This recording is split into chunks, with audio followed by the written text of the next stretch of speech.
கர்த்தருடைய பரிசுத்த நாமத்திற்கு மகிமை உண்டாகட்டும். மகிமையான ஒரு காலையிலே மறுபடியும் உங்களை சந்திப்பதிலே மகிழ்ச்சி அடைகிறேன்.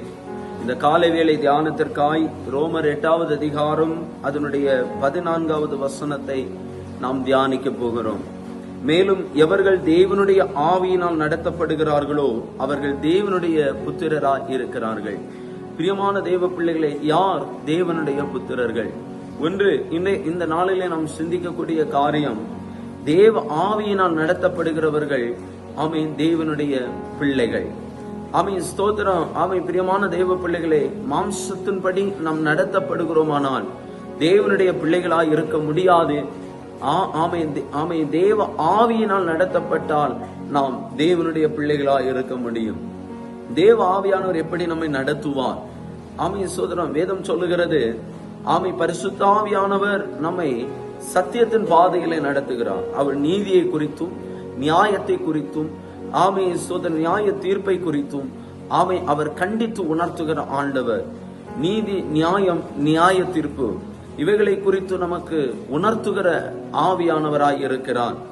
ஆமென் ஸ்தோத்திரம். இந்த ஆவியானவர் யார் அவரால் நடத்தப்படுகிறார்களோ அவர்கள் தேவனுடைய புத்திரராய் இருப்பார்கள். ஆகவே இன்றைக்கு பரிசுத்த ஆவியினால் நாம் நடத்தப்பட வேண்டும் என்று கர்த்தர் நம்மை குறித்து விரும்புகிறார்.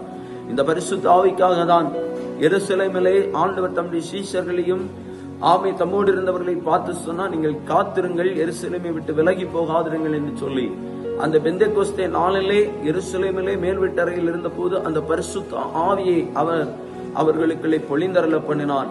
அந்த கர்த்தருடைய ஆவியானவர் அது முதற்கொண்டு இந்த பூமியிலே வாசம் பண்ணுகிறார்.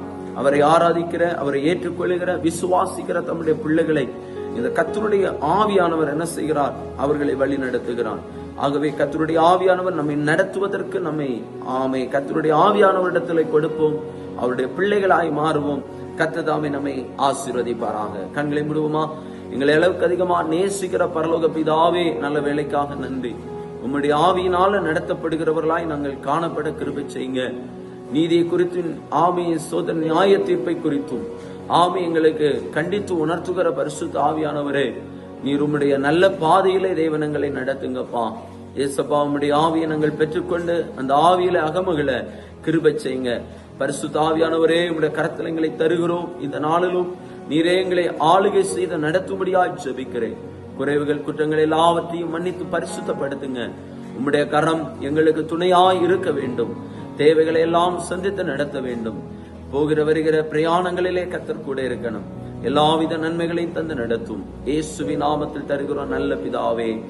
ஆமேன், ஆமேன். God bless you. கர்த்தர் உங்களை ஆசீர்வதிப்பார்.